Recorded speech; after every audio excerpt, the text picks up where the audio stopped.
A new host of gun laws in New York State will go into effect tomorrow. The move comes directly in response to the Supreme Court's decision to strike down a decades-old law that required a license to carry a handgun.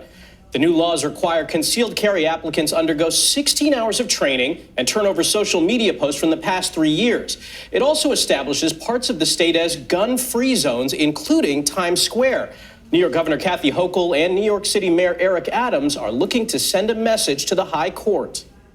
They decided to strip away the rights of a governor to protect her citizens from gun violence. That decision wasn't just negligent, it was reprehensible. And to those with this insidious belief that you could have public safety with quick draw, who can draw their firearm the fastest, that is just not a reality. And Erik Bottcher joins us now. He's a New York City Council member. Thanks for joining us. First off, I wanted to ask, part of this law includes putting up signs around Times Square to make it clear that it's a gun-free zone. Is that enough to stop a potential mass shooter? And are you worried that tourists who may not even see the sign could get arrested if they never intended to break any laws? It's not enough. It's not nearly enough. And I'm extremely worried about what's going to happen when millions and millions more people are going to be eligible to carry guns around in their pockets. And that's what this law says. And even if you set up an area of town and put up signs saying gun-free zone, that's not, in my opinion, going to do a lot to keep New Yorkers safe.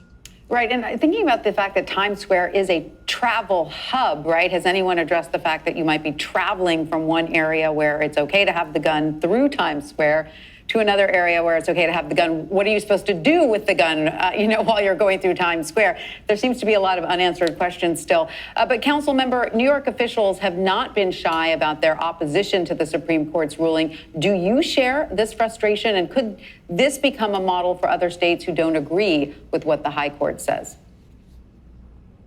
The Supreme Court's decision was pure madness. For over 100 years, in New York, we've had common sense gun laws that said you can't carry a concealed weapon in a dense urban environment unless you can demonstrate a real need for that firearm. So now the Supreme Court, with the stroke of a pen, is giving people the permission to carry guns around in their pockets. We already have huge problems with gun violence in New York City.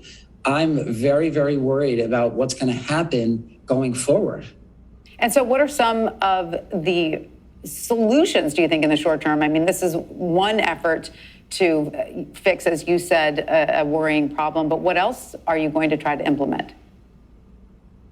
Ultimately, what we need is a Supreme Court that will overrule this decision, because until you can have common sense laws on the books, it's going to be very hard to keep people safe. In the meantime, at the City Council, we did pass a law making New York, Times Square, a safe zone, which is something that's permissible under the law. The police department is going to have to be very aggressive about getting unlicensed guns off the street and enforcing the licensure laws that we have. They've passed laws saying that you need to submit your social media accounts, you need to take training, you need to submit references. We really need to make sure that the laws that we can pass are enforced strongly. All right, well, New York City Council member Erik Bottcher, thank you so much for joining us. We appreciate your time. Thank you.